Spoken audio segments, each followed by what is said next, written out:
Dios, el nous, está presente en todos lados. En el cosmos está como providencia, en los elementos como armonía, en el cielo como revolución, en los dioses como generación y en los hombres como alma.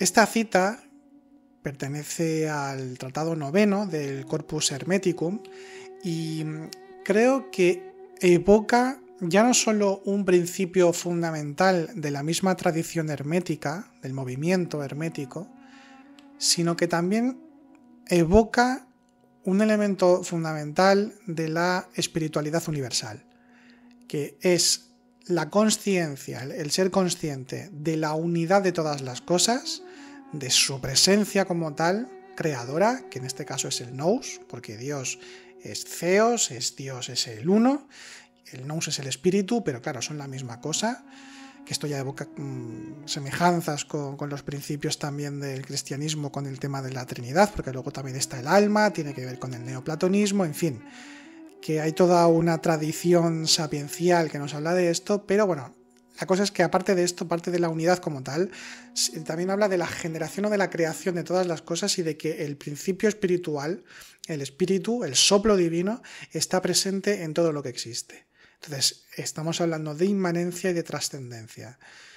Y esta cita, aparte de evocar algo esencial de toda espiritualidad, también evoca un poco el tema del que quiero hablar hoy, que es las claves, ¿no? los elementos o pilares fundamentales, seguramente que me dejaré alguno, pero vamos a visitar hoy el hermetismo años después, porque ya hicimos un podcast sobre una breve historia del hermetismo como movimiento y un poquito las repercusiones que tuvo en Occidente. Hoy vamos a hablar de los conceptos clave, de ideas clave, de la filosofía y la práctica esencial del hermetismo greco-egipcio, de lo que se conoce, de lo que ha quedado. Y lo dicho, en esta cita yo creo que está lo esencial de todo, ¿no? Porque se habla de la inmanencia de todas las cosas, el ser humano tiene ese principio como alma, aquí también diríamos conciencia, pero bueno, como alma, tiene ese principio de la trascendencia, de la inmanencia y de la participación en todas las cosas. Entonces, hoy vamos a ver cuáles son las claves del corpus hermeticum, o más bien del movimiento hermético greco-egipcio, del que haremos igualmente un pequeño resumen histórico para hacer memoria de lo que tratamos hace ya años, y también para tener un poco el contraste y para que sepamos de dónde vienen las cosas, como una segunda parte de este mismo podcast, quiero hacer un pequeño análisis, unas cuantas observaciones a nivel de análisis sin más, del Kybalión, porque muchas ediciones del Kybalión, y como se vende a sí mismo el Kybalión, el autor del libro, vemos que, bueno, prácticamente como si Hermes Trismegisto lo hubiera escrito, como si fuese un verdadero conocimiento hermético, o esta cosa misteriosa de los tres iniciados, que es un seudónimo de una sola persona que se tiene muy bien identificada, aunque no se sabe al 100% de cierto, pero todos los indicios apuntan a que es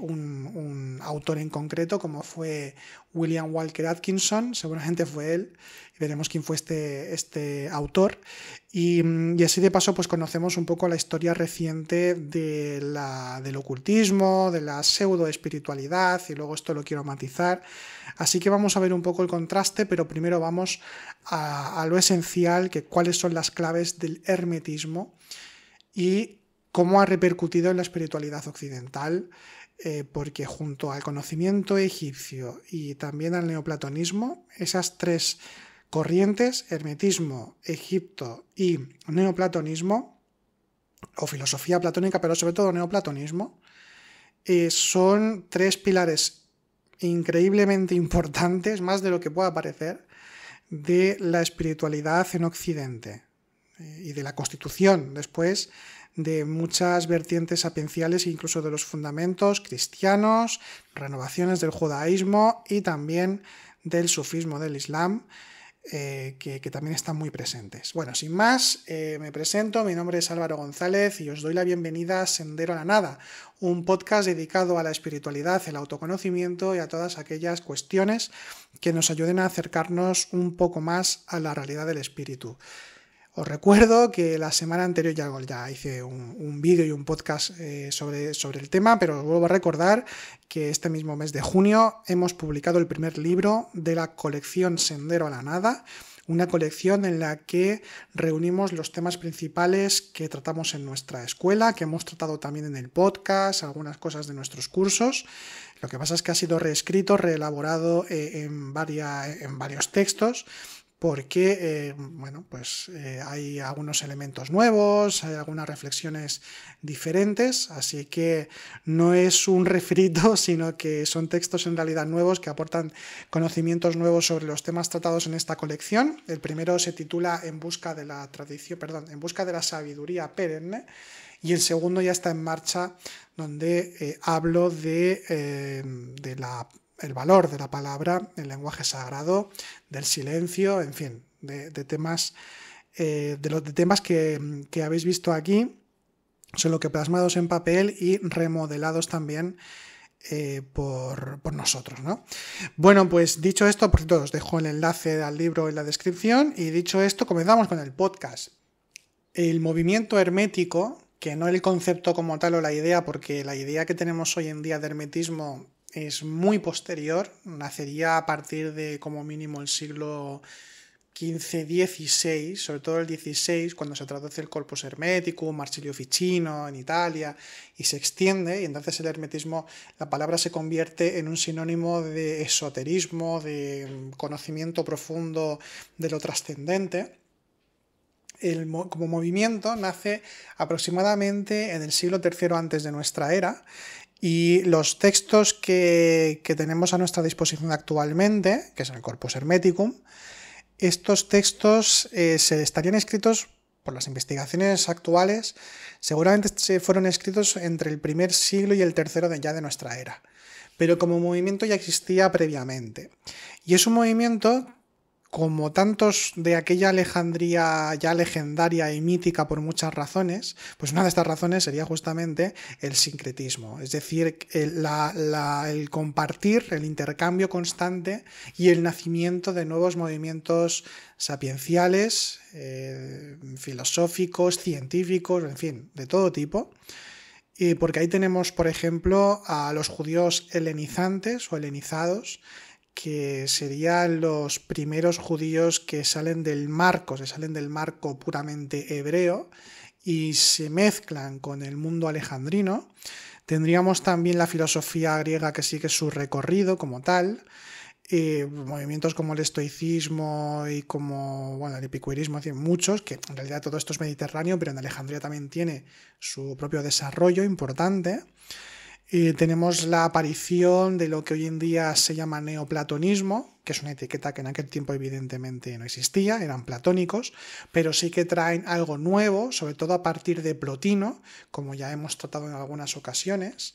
Tenemos a los gnósticos, que por lo que se sabe hoy en día por las investigaciones actuales, es muy probable que el gnosticismo de inicio no fue un movimiento surgido del cristianismo, que en aquel tiempo también ya estaba empezando a extenderse, sino que el gnosticismo sería un movimiento también anterior, que tendría relación con el conocimiento egipcio, con la religión egipcia, con la filosofía también griega, con algunos textos, algunas ideas extraídas también del judaísmo, pero luego ya pues las diferentes vertientes del gnosticismo, porque había varias, o las que digamos que ya se quedaron teniendo como más presencia en el mundo antiguo, en la antigüedad tardía ya, estaríamos hablando entonces de un gnosticismo cristianizado, y es lo que más se conoce hoy en día por los textos y demás. Y entonces, claro, tenemos todos estos movimientos que comparten conocimientos, que tienen, Nag Hammadi es un ejemplo de esto, porque cuando se encuentran los textos gnósticos de Nag Hammadi, no solo hay textos gnósticos, ¿no? También hay un libro de Platón, también hay algún tratado del Corpus Hermeticum, y es un ejemplo de ese sincretismo y de esa interrelación constante, y también lo podemos ver en las ideas presentadas por todos estos movimientos, que aunque se criticaban mutuamente en varios aspectos, luego también tenían muchas cosas en común. Entonces el hermetismo greco-egipcio, el hermetismo como culto mistérico y sapiencial, es hijo de todo eso. Es hijo de la religión egipcia, de la filosofía griega, de las religiones del momento que estaban presentándose, sobre todo, bueno, judaísmo, cristianismo, pues tiene también elementos. Entonces es hijo de su tiempo y era una tradición, una religión en cierta manera, quizá no multitudinaria, evidentemente, pero por lo que nos cuentan algunas crónicas, hacían sus propias procesiones, tenían sus textos sapienciales, que por eso hoy los podemos estudiar, como es el con el Corpus Hermeticum. Y el fundador mítico, el fundador legendario, que evidentemente no es un personaje histórico, es Hermes Trismegisto, que vendría a significar Hermes el 3 veces grande. Cuando se indica lo del 3 veces grande, hace referencia a... es una referencia superlativa a la grandeza, en este caso espiritual, de Hermes.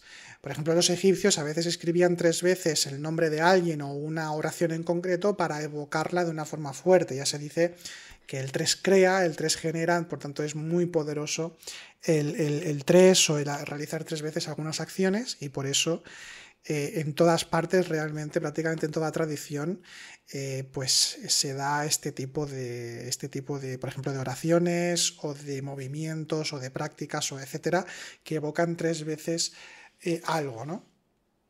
Dicho esto, entonces nos encontramos con una figura mítica, Hermes Trismegisto, como fundador, revelador de este conocimiento, y el culto misterio-sófico que le sigue pues sería un continuador de la revelación espiritual, y nos encontramos entonces con este movimiento que sería muy importante y lo sigue siendo evidentemente, en los fundamentos espirituales, el enfoque espiritual de Occidente durante toda su historia.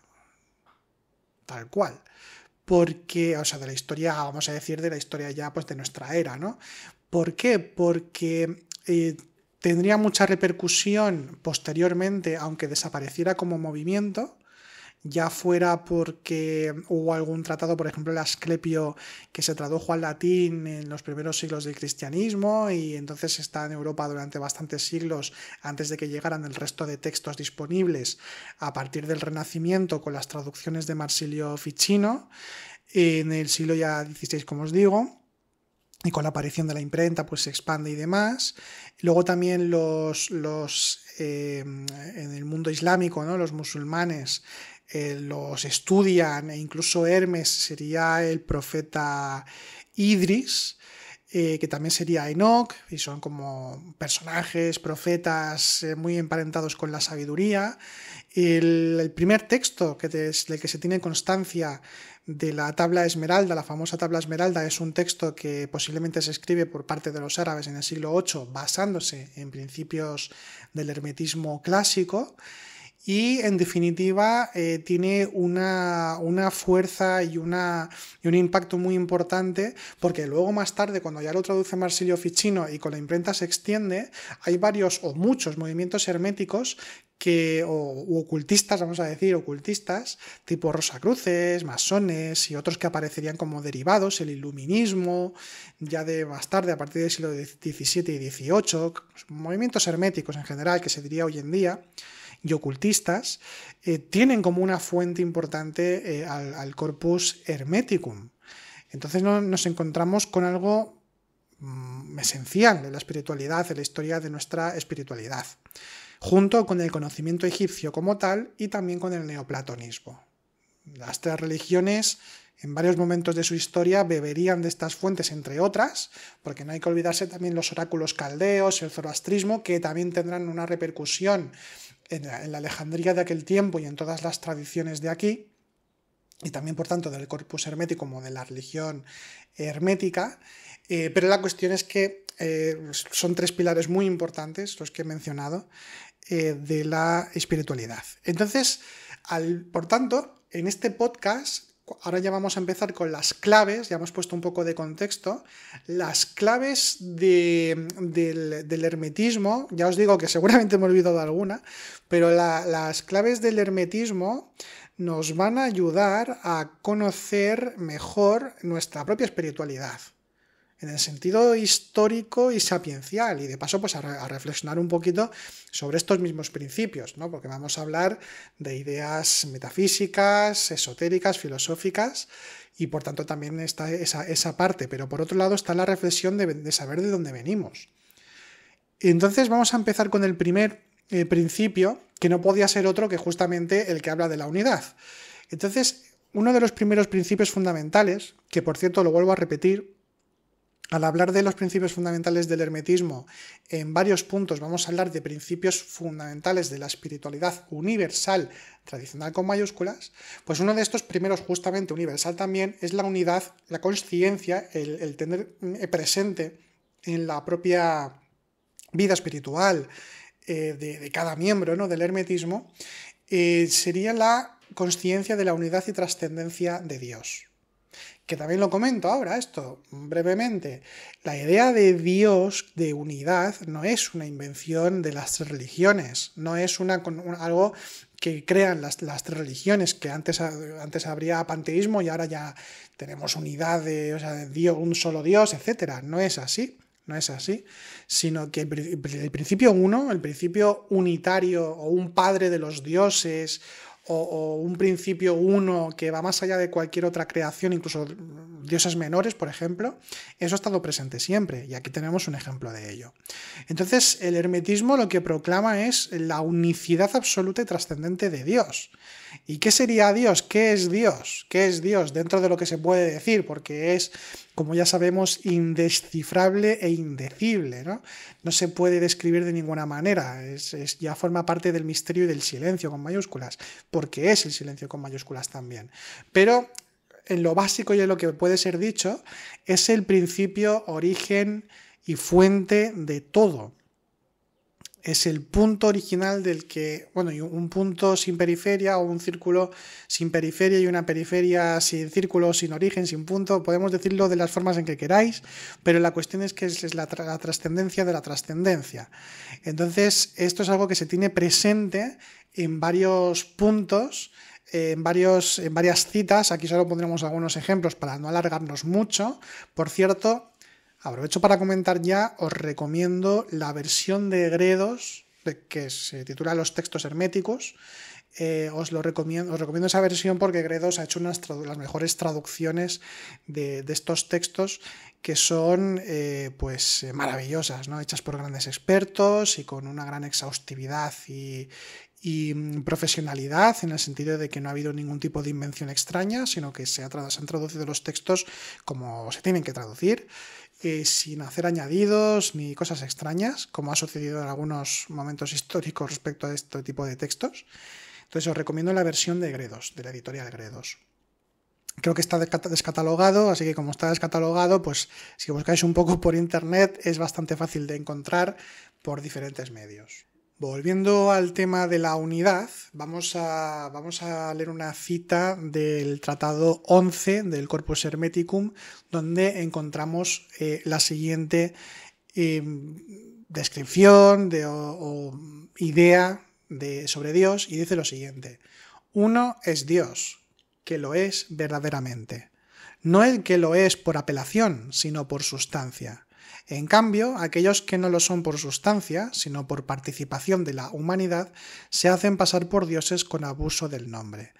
Bien, esta cita lo que nos afirma es que solo hay un Dios verdadero, no por convención, no por nombre, no por ningún tipo de connotación, vamos a decir, más superficial, sino por esencia ontológica, porque es todo cuanto es de donde surgen todas las cosas, y todas las cosas están impregnadas o participan, ya sea de forma consciente o inconsciente, como puede suceder en el caso humano, pero participamos de esa realidad. Entonces, el resto de dioses, es decir, dioses planetarios, dioses demiurgos, dioses creadores, participan del ser de Dios, participan del nous, del espíritu o intelecto, participan de esa realidad, pero no son independientes. No son seres necesarios, sino que son seres dependientes de la divinidad, que es lo único necesario. Todo lo demás son existencias que participan de esa realidad. Y además aquí hace una distinción muy clara, porque en el mismo Tratado 11 podemos leer que dice que Dios es uno, pero no como un cuerpo, sino como alma o como inteligencia. También habla de la trascendencia más allá de la materia. No es materia ni siquiera forma material, sino que es nous viviente, espíritu viviente, no estático, sino viviente, dinámico, que contiene en sí todos los principios, todas las almas, toda la creación. Y por tanto, también un poco como paradoja, aunque todo lo creado, todos los seres, formamos parte de la creación, formamos parte de Dios, formamos parte del uno absoluto, del origen de todo, al mismo tiempo nada es semejante a Dios. Entonces hay otro texto del mismo Tratado 11 que dice: no pienses jamás que algo sea semejante a Dios, ni de arriba ni de abajo. Dios es distinto, único y uno. Entonces su unicidad, su realidad es inefable e incomparable.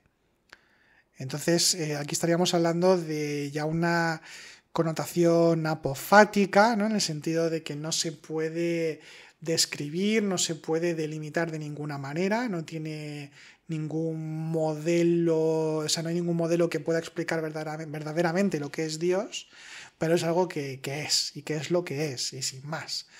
Y de hecho también hay otro texto, otra frase que dice: el mundo ha sido hecho por Dios, el mundo está en Dios.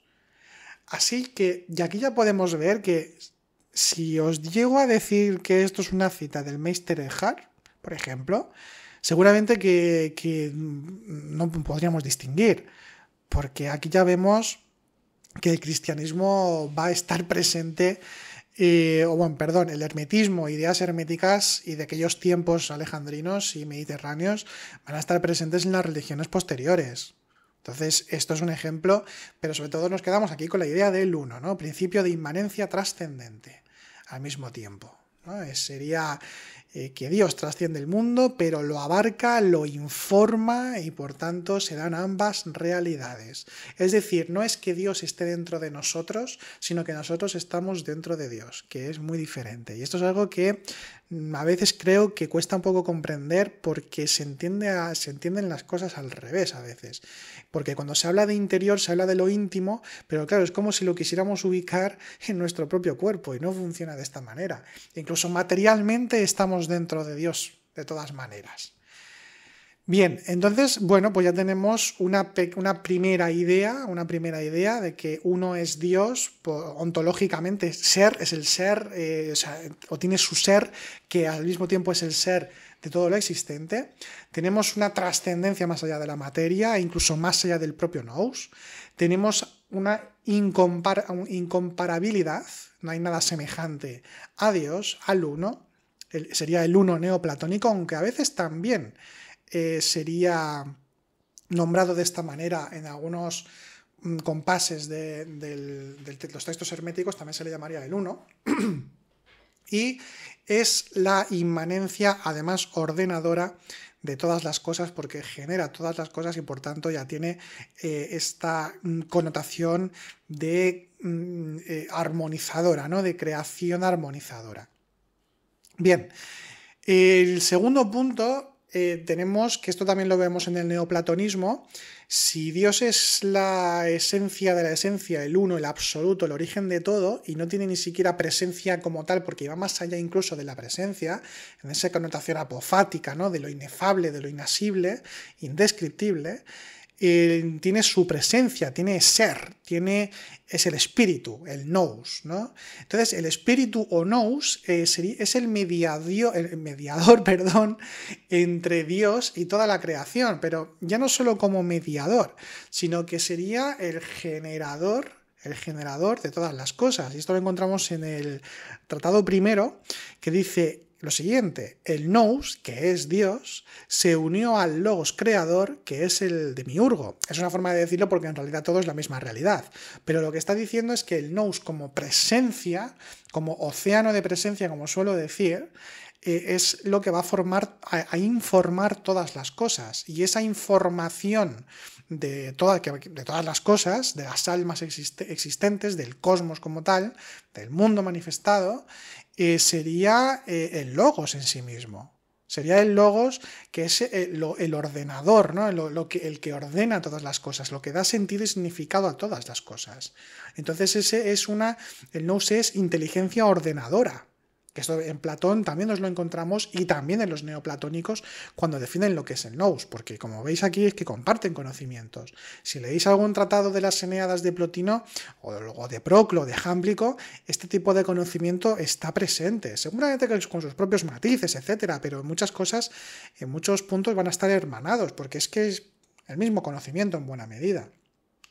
Otro tema también muy importante es que se entiende que el nous, como he leído al principio en la cita que daba inicio a este podcast, es que el nous habita en el ser humano, evidentemente, porque todos los seres y el cosmos entero, nosotros participamos de la providencia divina y de la presencia divina, y por tanto se entiende que en ese principio justamente hermético de lo que es arriba y lo que es abajo, lo que es dentro es fuera, pues aquí se da el principio de semejanza. Y entonces ahí se entiende que formamos parte de la jerarquía espiritual, de todas las jerarquías espirituales. Y por tanto el ser humano puede participar de forma despierta de esa realidad. Así que sería también como la vía del conocimiento, la vía de la sabiduría, que es un aspecto muy importante en el movimiento hermético, ¿no? La adquisición no de sabiduría racional, como ya sabemos, sino pues de la sabiduría de lo trascendente, ¿no? La sabiduría de estar y ser en Dios. Estar y ser en el espíritu conducente a Dios, como intermediación que es. Y de hecho, hay una frase que dice que el alma, cuando se llena de nous, cuando se llena de espíritu, se convierte en inmortal y pasa al orden de los dioses. Y aquí, por tanto, nos encontramos con el principio, como decía, de semejanza, que también nos lo encontramos en toda tradición espiritual. Es universal el principio de semejanza. O de semejanza atrae a semejante, etcétera, ¿no? Entonces, la transformación interior del alma, la transformación espiritual, se da porque uno está abierto al espíritu y porque realiza aquellos trabajos que le permiten que aflore el espíritu que uno ya es y participar conscientemente de la unidad, de lo trascendente, de lo mayor. Y entonces este sería pues otro principio muy, muy importante.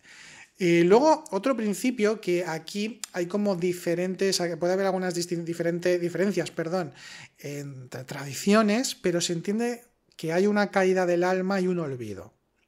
Entonces, el hermetismo respecto a lo que podemos llamar su antropología espiritual, es decir, cuando habla del ser humano en el contexto espiritual y por tanto el lugar al que pertenece ontológicamente, espiritualmente, cuál es su lugar en la existencia, en definitiva, y cuál es su estado interior, que diríamos que es de dormidez o estando dormido, ¿no? de sueño, estado de sueño o de olvido. Pues aquí en los contextos tradicionales de estos tiempos se utilizaba mucho el término olvido, que esto ya viene desde Platón. Entonces, cuando se entiende que cuando el ser humano nace, se desarrolla en el mundo manifestado, si olvida su origen divino, que es una causa es una de las causas precisamente de esa ignorancia es estar en el mundo de la complejidad, en el mundo de la multiplicidad, en el mundo manifestado, es una de las causas del olvido. La ignorancia que produce pues que uno se identifique con sus egos, que se identifique con sus pasiones, que por tanto sea esclavo de sí mismo y que esté ensimismado. Entonces, en el Tratado 11, de nuevo, se dice claramente que la ignorancia es la enfermedad del alma. Y leo tal cual, dice: la perversión del alma es la ignorancia. El alma, cuando no conoce nada de los seres, ni su naturaleza, ni su esencia, ni el bien ni el mal, sufre, ciega total, el combate de las pasiones del cuerpo.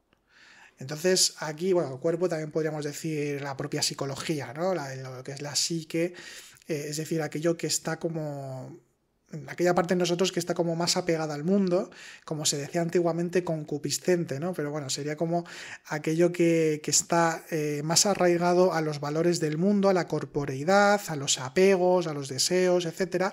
Y aquí vemos esto, ¿no? Que el no ser consciente, cuando no conoce nada de los seres, de su naturaleza, de su esencia, ni siquiera ni el bien ni el mal, pues claro, viene el sufrimiento, con la ignorancia viene el sufrimiento. Aquí vemos también principios budistas que están presentes en este tipo de ideas. Entonces, sería pues un estado caído, ¿no? Un estado caído en el sentido de que no participa conscientemente de la realidad que le es natural, Entonces es un trabajo por el recuerdo, es un camino del recuerdo, es un camino hacia la trascendencia, un camino de retorno, en definitiva.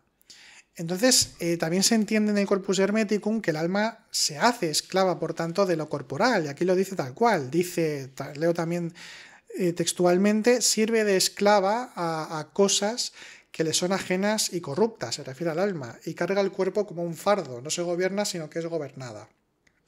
También es cierto que en aquellos tiempos, desde el pitagorismo y luego también el gnosticismo y otros tantos, se entiende el cuerpo y el mundo físico prácticamente como una prisión.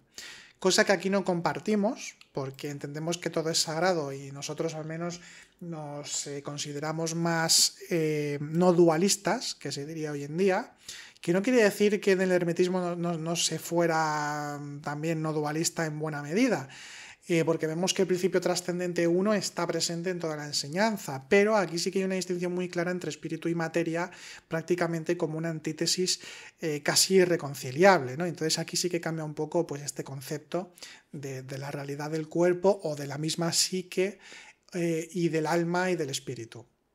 Y otra cita respecto al tema del olvido y de la ignorancia, también podemos leer en el Tratado Décimo que el alma que no puede conocer el bien ni contemplar la belleza pierde su inmortalidad y se convierte en alma de animal o de bestia salvaje. También está esto ahí presente. Y por tanto, la ignorancia sería el sueño, sería el olvido de la trascendencia, ya no solo de la trascendencia en sí, sino de la participación de uno mismo en la realidad trascendente. Sería avidya, ¿no? Como en el hinduismo, sería el olvido, sería la ignorancia sobre todo es lo que significa.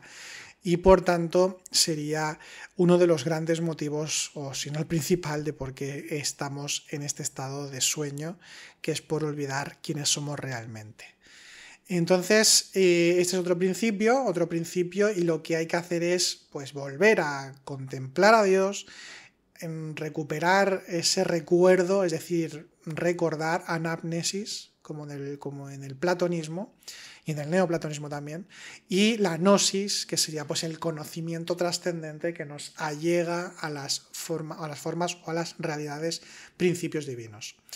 El hombre, por tanto, aquí vemos que el hombre o el ser humano como microcósmico, eso se tiene muy claro, que el microcosmos refleja al macrocosmos y que es una idea que está muy presente ya desde tiempos platónicos y desde tiempos egipcios y desde siempre, porque se ha entendido esa correspondencia totalmente de esa manera. Y otro texto que tenemos aquí, una cita que nos indica que el ser humano contiene el todo, en el primer tratado dice que el ser humano es un gran milagro, un ser viviente digno de veneración y honor, pues pasa a la naturaleza de un Dios como si fuera Dios mismo. Quiere decir que participa, que el ser humano en sí mismo puede divinizarse, que este es un concepto que luego sobre todo va a desarrollar más el cristianismo ortodoxo con la idea de theosis o teosis, que sería como la doctrina o la idea, ¿no?, de la divinización del propio ser humano, del alma humana, que se asemeja a los dioses o se convierte incluso como si fuera Dios mismo, pero por esta correspondencia que hay, por esta semejanza, imagen y semejanza. El principio cristiano aquí también está presente en ese sentido. Y que participamos, ¿no?, de todos los planos. También otra cita nos indica que ha sido hecho partícipe, el ser humano ha sido hecho partícipe de la naturaleza de todos los seres, de los dioses por su inteligencia, de los demonios por su alma pasional, de los animales por su cuerpo. Entonces también está ahí presente como que se puede vivir todo. Y esto refleja, por tanto, una estructura tripartita del ser humano, que sería el espíritu, el alma y el cuerpo, que se sintetiza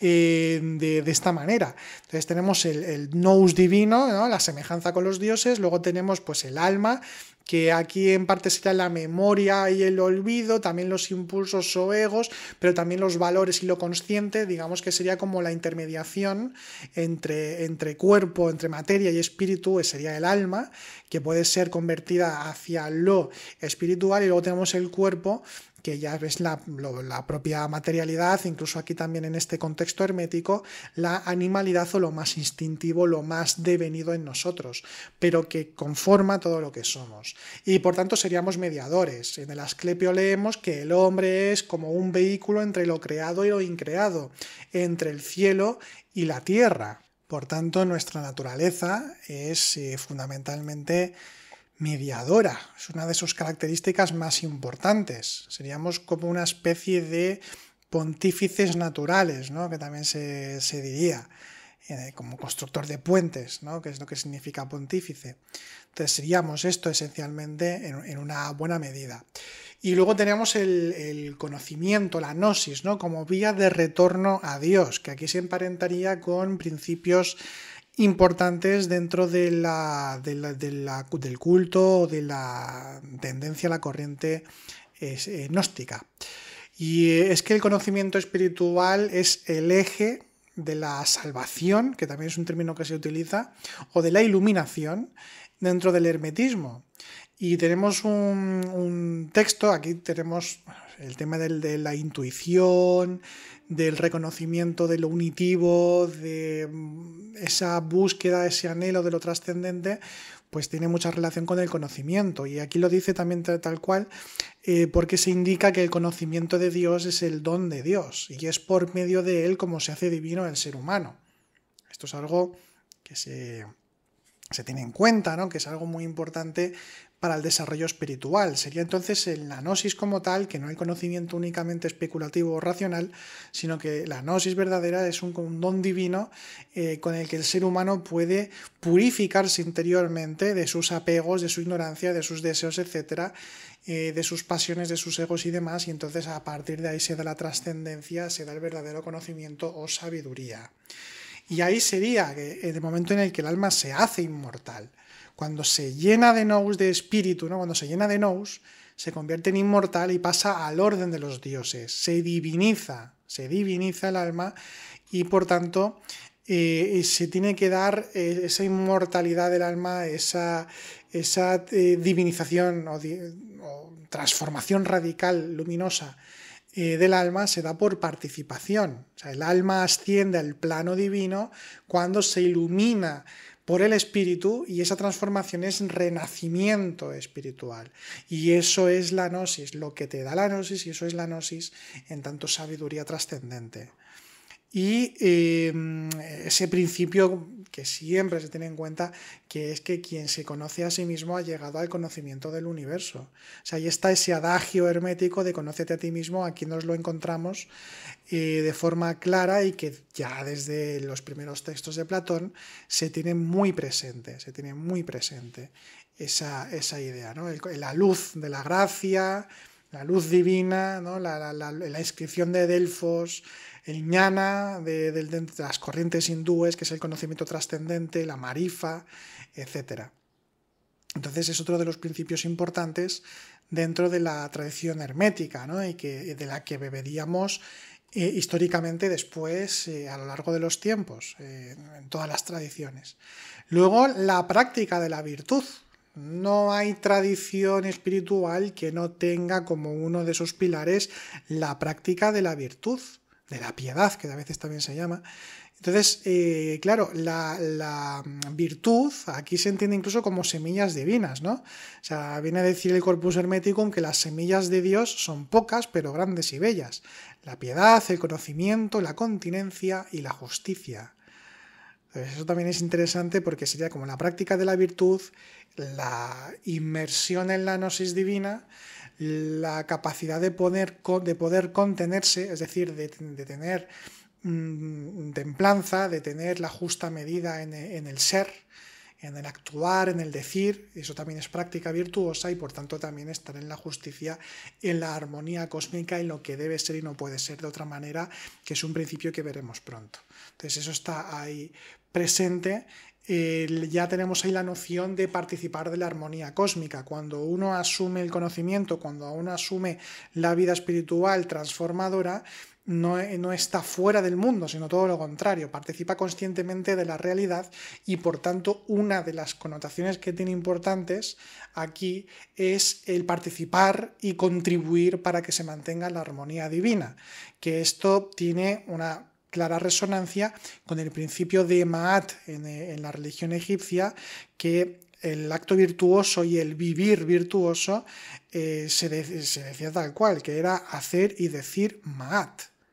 Ahí está uno de los principios fundamentales de la universalidad espiritual, ¿no?, que nos podemos encontrar en cualquier lugar. Entonces es algo que se tiene en cuenta, que tiene mucha relación también con la purificación del alma, que es otro principio, ¿no? Purificación ya no solo para que se dé la virtud, sino purificación para la unión con Dios, tiene que darse y por tanto ahí se da ya un trabajo con las propias pasiones para que se pueda dar ese despertar y ese afloramiento de nuestra verdadera naturaleza. Había prácticas que tenían relación con el ascetismo, con la contemplación, el desapego de lo material como reflexión y como práctica real de desapego, y por tanto era algo muy practicado como uno de los preceptos prácticamente iniciales para poder empezar a trabajar sobre uno mismo, ¿no? El desapego, empezar en el desapego y también en esa purificación o trabajo con uno mismo para ir iluminándose. También tenemos otro principio que tiene relación con la providencia divina, que es la Imarmene, que le dedicamos en su momento un podcast, que no es otra cosa que la necesidad, el hacer lo necesario, el destino verdadero de cada persona. No el karma en el sentido de que el que la hace la paga y ese tipo de ideas que se tienen hoy en día, sino que cada cual, en tanto particularidad que pertenece y participa de la realidad espiritual, todos tenemos nuestro lugar en el mundo, tenemos nuestro propio significado de vida, que se reduce a uno, ¿no?, que es la unión con Dios.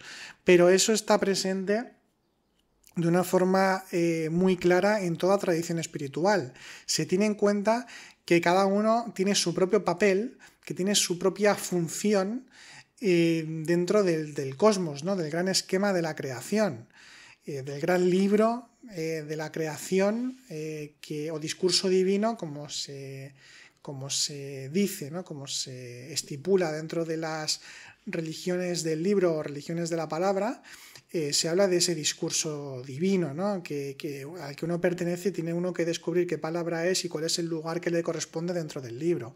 Es una forma de entender de que cada cual busca su lugar en el mundo. Claro, hoy en día en una civilización que está ensimismada y que rechaza al uno, que rechaza lo divino y al espíritu, entonces llega el sinsentido y por eso estamos en una sociedad muy alienada, muy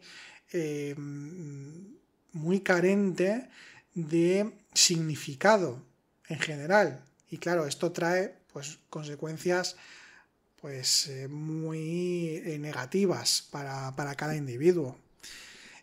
Bueno, volviendo entonces al tema, se entiende que Dios origina el destino, que a todos nos da algún tipo de destino, pero que ahí está nuestra verdadera plenitud, ahí está nuestra verdadera libertad, porque claro, a nivel microcósmico nuestro destino es totalmente abierto y es la libertad total, porque nos trasciende en el sentido en el que se puede llegar a entender destino como si hubiese un determinismo en el que uno ya es lo que tiene que ser y que uno tiene que hacer lo que debe hacer.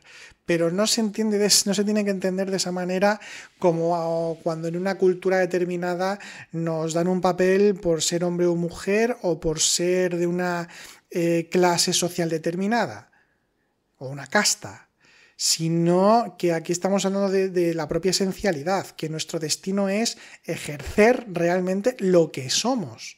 Y por eso es libertad. Y no está dentro de la libertad, no es que uno haga lo que le dé la gana.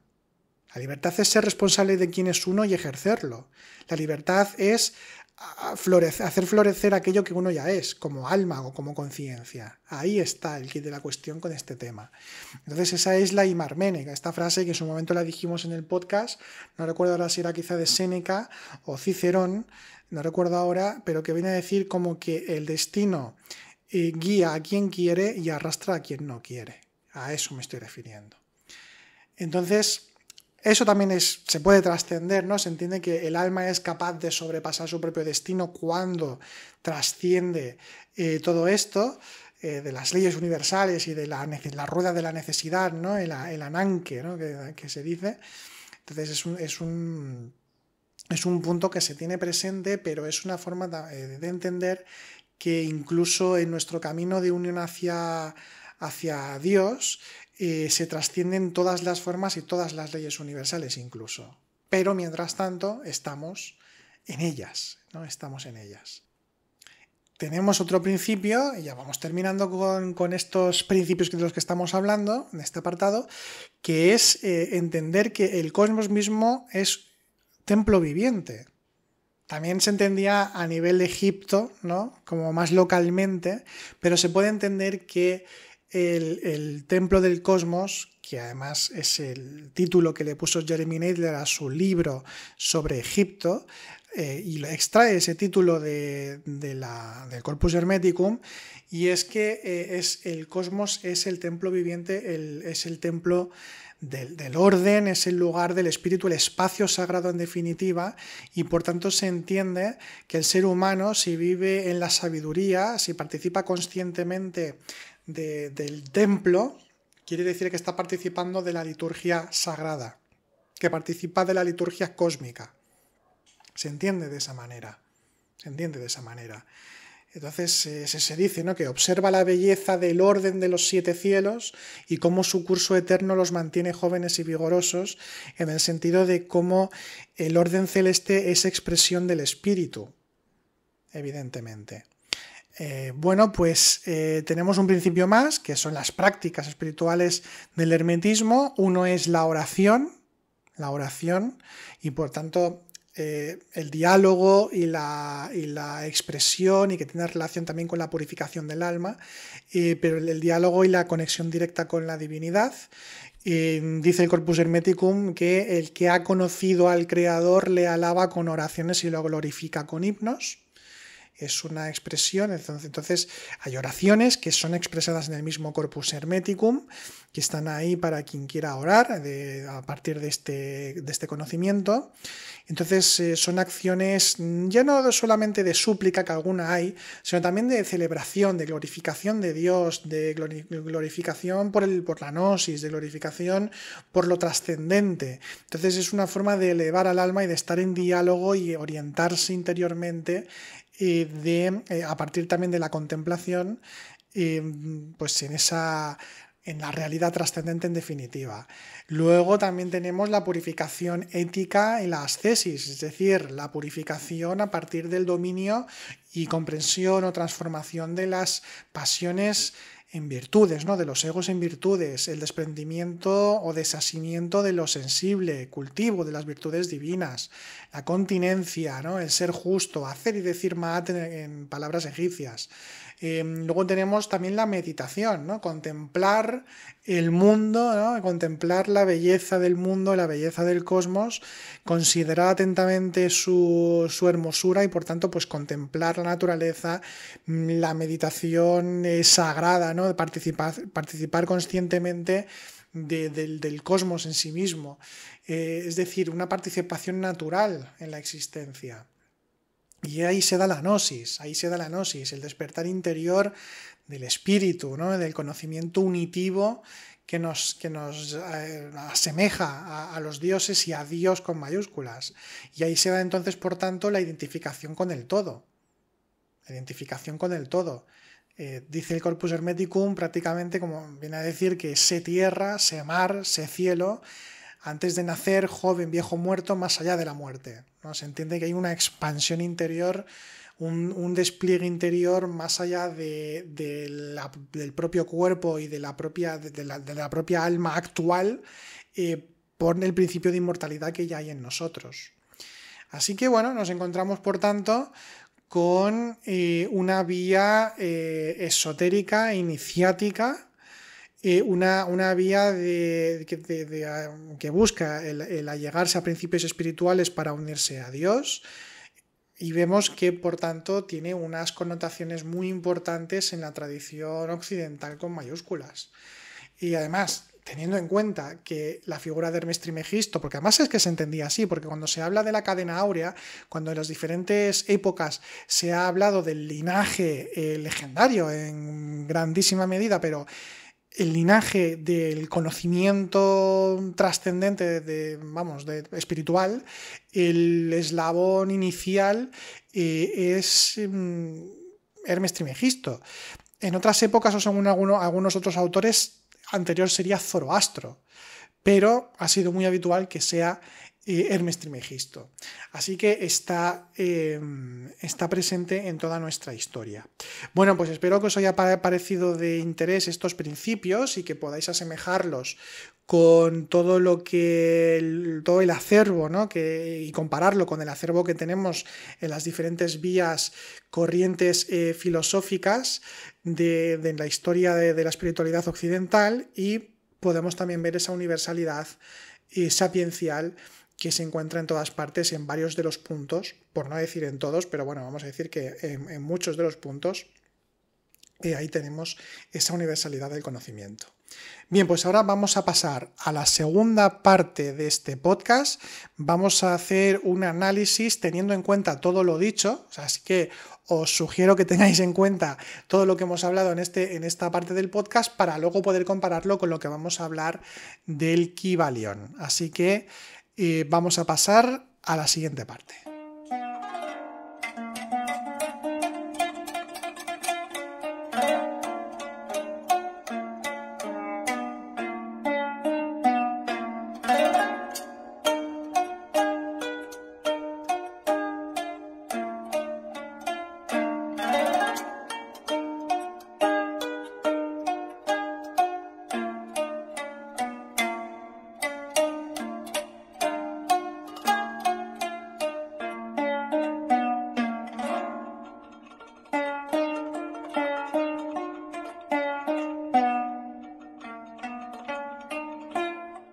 Continuamos con el podcast de esta semana y cambiamos de tercio bastante, porque vamos a hablar del Kybalión, vamos a hablar un poco del Kybalión, porque además es un libro que está muy bien considerado en general. Es un libro que además hoy mismo lo he mirado y tengo aquí la página abierta. Ahora mismo en Amazon o en Amazon España es el número 5 en la clasificación, es el 5º en teología y filosofía de la religión. No tiene nada de teología ni de filosofía de la religión, pero ahí está. El 10º en cristianismo y el número 22 en filosofía. O sea, es un libro que se reedita millones de veces. De hecho, solo con que miréis en Amazon vais a ver millones de versiones. Hay muchas ediciones diferentes. Es un libro muy cortito, que eso siempre viene bien para el que es más bien perezoso para leer. Y además es un libro que vende muy bien porque promete muchas cosas. Y bueno, en fin. Voy a intentar ser únicamente analítico, y es una crítica en el sentido de análisis, es una interpretación, por tanto no es visceral, sino que es la comparación que vamos a ver de lo que es el conocimiento tradicional y el conocimiento antiguo. Vamos a compararlo con pues algunos de los preceptos que comenta el Kybalión. Entonces, para empezar, el Kybalión, para quien no conozca un poco la historia, normalmente cuando uno va a una librería y se encuentra con el Kybalión, nos encontramos que supuestamente está escrito por 3 iniciados. Es un libro que además se vende como un estudio ya desde sus orígenes, desde su primera edición en 1908, que es cuando se publica, Este fue escrito con el título del Kybalión, un estudio de la filosofía hermética del Antiguo Egipto y de Grecia. Cuando nosotros hacemos una comparativa entre el hermetismo greco-egipcio, leemos el Corpus Hermeticum o vemos el conocimiento griego en general, vamos a poder comprobar que apenas hay nada de relación con ambos conocimientos o ambas visiones. Entonces no es un libro del hermetismo, de la filosofía hermética, ni del conocimiento egipcio y griego y tal, no lo es. A veces hay algunas ediciones que nos las encontramos como que fue escrito como Hermes Trismegisto, como si fuese un libro más. Comparten algunos principios de este texto, ¿no? Comparte algunos rasgos, algunas ideas, evidentemente, ¿no? No es que esté fuera de algunos de los rasgos, en los principios de semejanza, ¿no? Hay 7 principios que presenta este libro.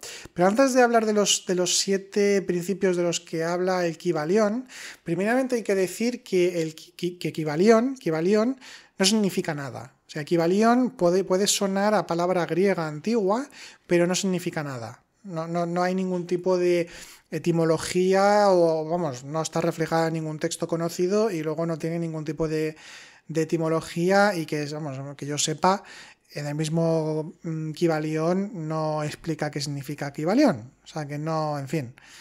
Es un libro, como decía, que se publica en 1908, en un momento en el que los ocultismos, la teosofía, etcétera, está muy en boga, muy de moda y está enmarcado dentro de este contexto.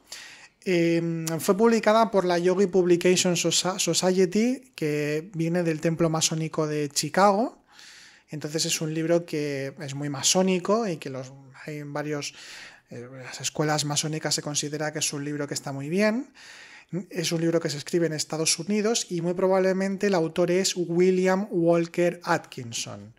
William Walker Atkinson fue un abogado, editor, ocultista, ¿no? Que escribió muchos libros y que formaba parte del movimiento, nace más o menos a mitades del siglo XIX, muere en 1932 y es uno de los pioneros, uno de los partícipes del llamado movimiento Nuevo Pensamiento. ¿Y qué es el nuevo pensamiento o New Thought? Que es un movimiento estadounidense nacido a mitades del siglo XIX. Pues es uno de los padres de la nueva era. Según los partícipes, ¿no?, de este movimiento, ellos amalgamarían sincréticamente, como seguidores del pensamiento antiguo, pues amalgamarían conocimientos grecorromanos, chinos o taoístas, ¿no?, hindúes, egipcios, budistas, es decir, que hijos de su tiempo, en el que el orientalismo también estaba muy de moda porque era algo nuevo en Europa o en Occidente, ¿no?, ya también en Estados Unidos era nuevo el conocimiento de lo oriental, o el conocimiento de las religiones orientales más bien, pues entonces amalgamarían todo esto junto con la historia antigua, supuestamente, y entonces sería pues una amalgama que habría que analizar bien qué conocimientos sacan de cada sitio, porque luego pues se montaron un poco su propia forma de pensar. El que sería fundador, el que sería uno de los primeros impulsores de este movimiento sería Phineas Quimby, que era mentalista, mesmerista, ¿no?, de Franz Mesmer, que también fue uno de los iniciadores de la disciplina del hipnotismo, que en su momento también fue muy conocida. Y estos grupos eran como un movimiento como tal que marcaron una época y crearon sus propios grupos, pero luego unidos en lo que llamaron la Alianza Internacional del Nuevo Pensamiento. Entonces era un movimiento del Nuevo Pensamiento que junta diferentes tradiciones, como decía, y bueno, en principio hablan de metafísica, tienen muy en cuenta el pensamiento positivo, la ley de la atracción, como la fuerza invisible que todo lo une, o la energía invisible que todo lo une, que Mesmer, si no recuerdo mal, Mesmer hablaba del magnetismo animal, ¿no? Como una energía electromagnética o eléctrica, que en fin, todo ese tipo de ideas. El poder personal y la visualización como elementos mágicos de creación de la propia realidad, porque tú creas tu propia realidad según estos preceptos, y además tenían la creencia de que el ser humano, y cuando enferma, es debido a las creencias erróneas que tiene. Entonces, a partir de las creencias erróneas que tiene, lo que tiene que hacer para curarse es tener el pensamiento correcto. Y que tener el pensamiento correcto, que sería pues un pensamiento espiritual, entonces se curaría de sus enfermedades. Seguramente que todo esto os suena.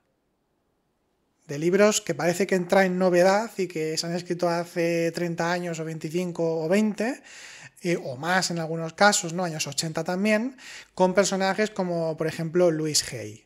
Por ejemplo, ¿no? Pero hay otros tantos. Entonces, bueno, pues es un movimiento que, aunque no sea, digamos, una doctrina cerrada, sino que sí que están estos principios. Es que es la New Age, o sea, es la nueva era. El nuevo pensamiento luego derivaría en la nueva era, en el que no es un movimiento que tenga como sus propios líderes y unas ideas cerradas muy concretas, como puede ser una religión institucional más o menos habitual, que tiene como su corpus doctrinario, y luego pues están las interpretaciones de sus teólogos, por ejemplo, y demás, o sus místicos, etcétera. Aquí en este caso no existe ni siquiera institución, sino que hay unas ideas que sí que están siempre presentes. Luego está el mainstream, dentro de esos contextos, ¿no? Dentro de esos ámbitos está como el mainstream, es decir, aquellos autores o nuevos gurús que son como los grandes popes, ¿no? Que se dice hoy en día también esto, ¿no? Como son los grandes difusores o divulgadores de este tipo de ideas. Y los grandes libros, pues por ejemplo El poder de la hora, por ejemplo el mismo Kybalión en este caso, también pues los libros, como decía, de Louise Hay, Wayne Dyer, están enmarcados dentro, o sea, es como la nueva era y el nuevo pensamiento son como la corriente, vamos, supuestamente espiritual, nacida en Estados Unidos, fundamentalmente. O sea, la New Age es la religiosidad de Estados Unidos, de aquellos que no son cristianos, fundamentalmente.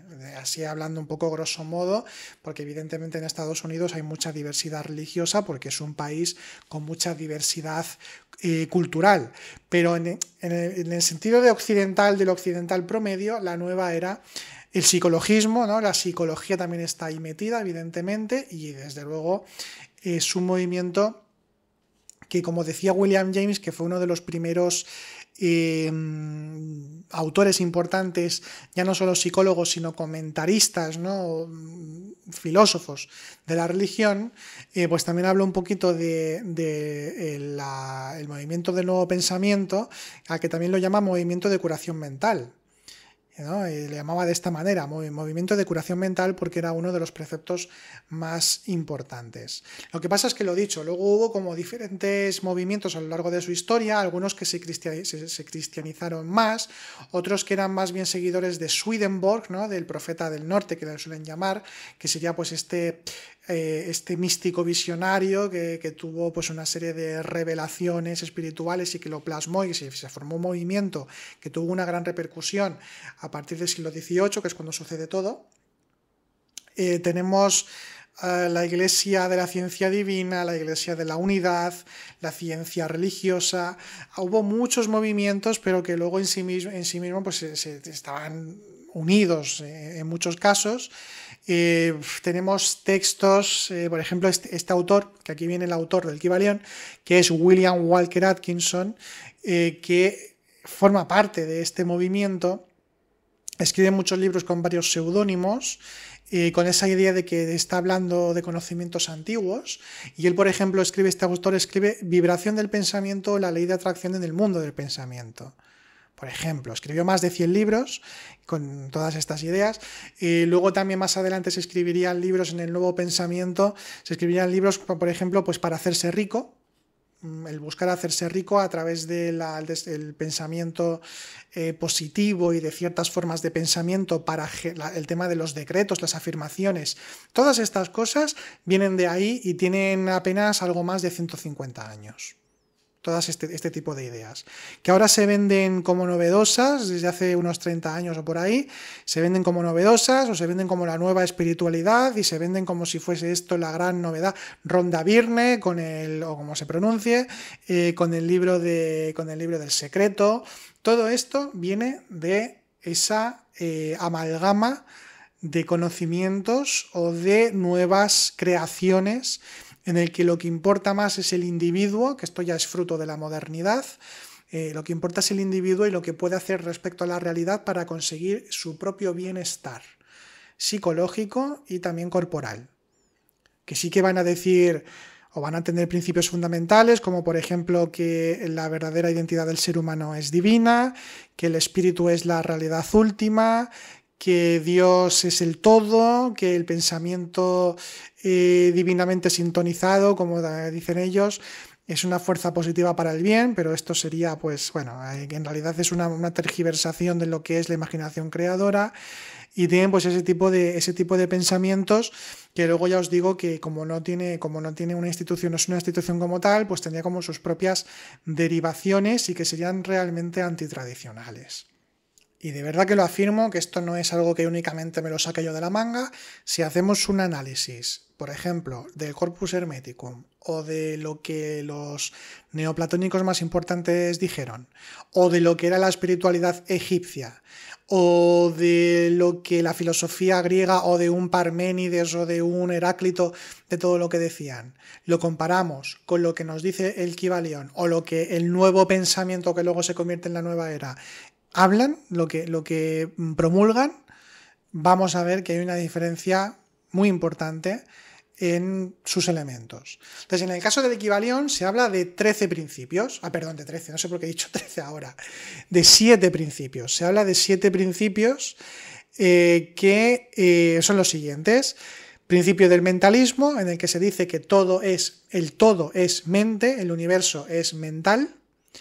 Que aquí ya tenemos un pequeño problema porque habría que definir lo que es la mente, porque si se refiere al nous, que a veces se puede entender como mente o intelecto, pues está bien. Es decir, sí, bueno, el todo, bueno, también hay que pillarlo un poquito con pinzas, cogerlo con pinzas, pero mente, si es el nous, vale, pero ¿qué es la mente? ¿No? ¿Cómo se explica aquí?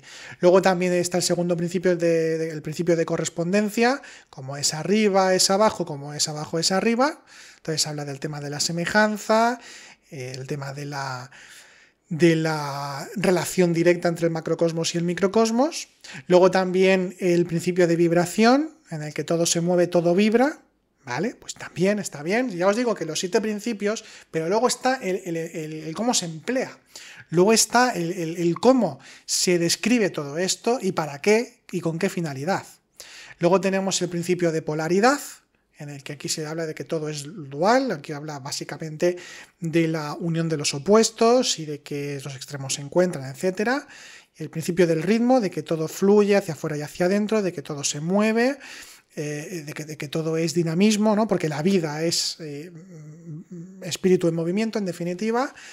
Causa y efecto es otro principio, el principio de causa y efecto, de que todo efecto tiene su causa, de que todo causa tiene su efecto, etc. Y luego el principio de género, en el sentido de que el género dice que está en todo, de que todo tiene principios masculinos y femeninos, entonces que se manifiesta en todos los planos. Pero claro, aquí la cuestión es, ¿pero cómo se expresa esto? ¿Cuál es la finalidad de todo esto, ¿no? Entonces os quiero compartir, y os voy a leer ahora y luego pues iré haciendo un comentario, porque en una ocasión hubo un debate en el grupo de Telegram, que bueno, ahora lo tenemos un poco inactivo porque bueno, estamos con varias cosas como el tema de la colección y con otras historias, no podemos llegar a todo y os pedimos disculpas a los del grupo de paso porque también nos sabe mal las cosas como son.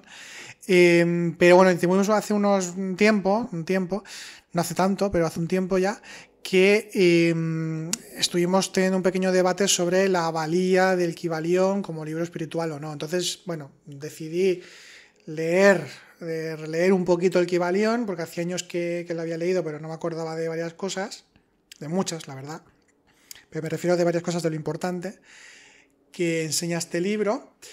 Entonces estuve releyendo y os voy a compartir con vosotros este texto y haciendo algunos comentarios más. Y bueno, pues en primer lugar, leo para poder diferenciar lo que es tradicional, y ya que el libro nos dice que lo es y que su sabiduría proviene de Egipto, y bueno, también de Grecia, todo lo que ha dicho, pues empiezo por ahí. Yendo al contenido, no hay una mínima sistematización en él, para empezar. Cuando se refiere al todo, que sería Dios, dice que el todo es mente, pero luego dice que el todo es espíritu, incognoscible y que no puede decirse nada o poco de él. Pero luego de la mente habla mucho y de sus principios. Entonces me resulta un tanto contradictorio, aunque sí que es verdad que también hablamos mucho de Dios y demás. Pero me resulta contradictorio porque si el todo es incognoscible, pero es la mente, que si es cognoscible, ¿en qué quedamos? O sea, hay como varias contradicciones en términos y cómo se desarrolla el texto que no queda muy claro, ¿no? Luego más tarde también en el libro dice que la mente es el espíritu, pero cuando habla de los diferentes planos existenciales, de repente hay un plano mental y otro plano espiritual.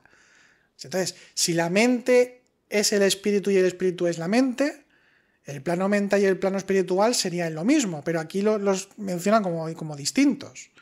Y no da una explicación luego de qué es cada cosa, porque además es que es un libro muy corto y por tanto tampoco para ciertas cosas no desarrolla prácticamente nada. Bueno, en fin. Luego sigo leyendo, después, como hijo de su tiempo que es, cuando describe las leyes universales, no es que esté equivocado en algunos de sus comentarios, pero su enfoque me parece en exceso materialista, porque constantemente hace referencia a la posibilidad de dominar, trascender o usar dichas leyes, llamándolo magia. A veces dice el Kybalión que uno se pone al servicio de la trascendencia, pero por otro lado habla de su dominio e incluso de dominar a otros o al ambiente.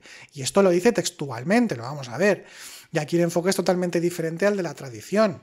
De hecho, estaba revisando la entrada de Wikipedia, porque a mí no me da ninguna vergüenza decir que yo también consulto la Wikipedia, básicamente por un tema, porque yo leo una entrada, pero luego me voy a las referencias en la bibliografía que expone, y entonces si veo que es una bibliografía válida y tú la consultas y ves un poco de qué va el tema, ¿no? Pues entonces ya puedes ver si esa entrada vale la pena o no. Entonces es fijarse en las fuentes, así que a mí me trae sin cuidado ese tema que se tiene a veces con la Wikipedia como que es mala. Pues no, a veces como consulta está bien, así que la reivindico porque si nos fijamos en las fuentes y vemos que son serias, la entrada hay gente que tiene muy, muy buen hacer y que contribuye de una forma esclarecedora para varias ideas. Entonces, de hecho aquí dice que hay un autor que es Nicolas Chappell en un texto que es el traje nuevo del Kybalión, la dudosa asociación de un texto de principios del siglo XX con el hermetismo, que es un texto interesante, que además está en la web y lo podéis leer. Yo no me he basado en él para hablar de todo esto, porque yo os leo el texto de hace unos meses, pero indica lo siguiente, dice que Chappell concluye que una cosa que tiene en relación con los textos herméticos antiguos es que el Kybalión, el enfoque que tiene con el tema de la transmutación mental del practicante, es como que tiene muy en cuenta esto, ¿no? La transmutación o transformación mental. Pero la preocupación de los textos herméticos originales es la de reverenciar y estar en consonancia con la unificación en lo divino. Entonces, claro, los principios herméticos, bueno, pseudo-herméticos, que nos enseña el Kybalión se fundamentan sobre todo en la adquisición de poderes Osiris, como os voy a leer en este texto que os estoy compartiendo. Entonces, a veces el Kybalión dice que uno se pone al servicio de la trascendencia, pero por otro lado habla de su dominio e incluso de dominar a otros, como decía. Y podemos contrastarlo con los mismos textos herméticos o con el enfoque egipcio y también de Jámblico, seguidor o heredero espiritual del mundo egipcio.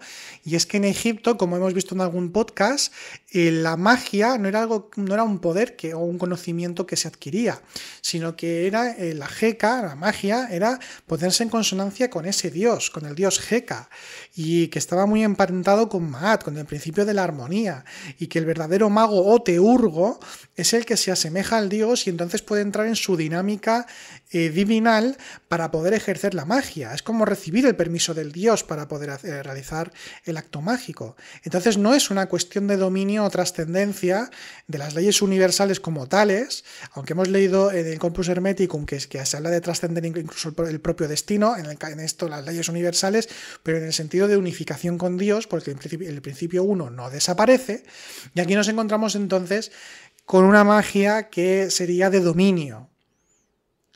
En fin, no serían leyes universales, los mismos dioses como tales, como fuerzas mecánicas o inertes que son manipulables, sino que son dioses, inteligencias superiores a las del ser humano en muchísimas ocasiones cuando estamos hablando de esto. Entonces, este enfoque, y lo voy a decir literalmente, el enfoque del Kybalión en el que se busca la asunción o adquisición de poderes, de poder mental, y que incluso es posible el poder manipular a otros, o afectar a otros, o al clima o al ambiente, esto es más propio de la goecia o goetia, que sería lo que también se conoce como magia negra. Y no lo estoy diciendo para echar tierra sobre el Kybalión, sino que yo me estoy refiriendo a lo tradicional, y con esto me voy brevemente a Jámblico. ¿Qué nos dice Jámblico? Jámblico hacía una distinción muy clara entre teurgia y goetia, siguiendo la corriente tradicional como él la seguía. O sea, Jámblico dice claramente que la práctica teúrgica, que en su caso era sobre todo ritual, uno hacía despertar en sí mismo esos principios divinos y a su vez invocaba la presencia de los dioses a través de los llamados sincémata, que eran los símbolos, como receptáculos de las presencias divinas para ponerse en contacto con los dioses y estar en consonancia con ellos. Y aquí viene lo importante, Jámblico siempre decía, y recordemos que parte también del conocimiento egipcio tradicional y también de los caldeos y de lo que era el momento, ¿no? El momento histórico del que estamos hablando y de la antigüedad aún más anterior, siempre decía Jámblico que no se hacía para manipular nada la teurgia, ni para crecer en poder, ni nada parecido, sino para cumplir con la voluntad de los dioses y en última instancia del uno. Y esto lo podéis leer si leéis también traducción de Gredos, si leéis los textos de Jámblico, vais a poder comprobar, que además se titula Sobre los misterios egipcios, aunque tiene a veces un título distinto, vais a poder comprobar lo que estoy diciendo. Y hace una gran distinción, y entonces dice que la goetia, no recuerdo sinceramente ahora si utiliza ese término, porque no sé si es un término más bien latín, pero es que no lo recuerdo ahora. Pero él dice que el mal uso de la magia es aquel que es para fines egoístas, para fines individuales. Y aquí vemos que con el Kybalión voy a leer alguna cita, o sea, como contraste. O sea, voy a leer una cita que cuando habla el Kybalión sobre el principio del mentalismo dice lo siguiente. Dice, la comprensión de este principio hermético de mentalismo habilita al individuo a realizar y conocer la ley que rige el universo mental, aplicándola a su bienestar y desarrollo.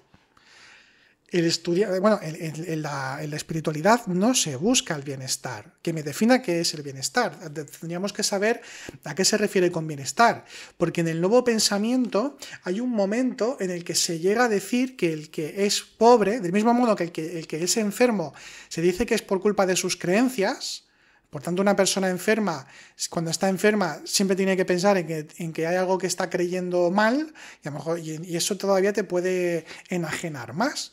Porque a lo mejor tú eres una persona sana psicológicamente, pero si tú crees que porque pillas un resfriado o porque tienes alguna enfermedad, por ejemplo, crónica, que simplemente es porque tú tienes unas creencias malas, quizá todavía te enajenas más porque no te aceptas a ti mismo o porque tú, siendo una persona sana psicológicamente, empiezas a dejar de serlo porque crees que crees mal. Y no funciona así, porque el cuerpo es el que es, y un ser totalmente despierto puede tener una enfermedad muy complicada. Y no tiene nada que ver, porque el cuerpo es el que es y el devenir de la materia es el que es.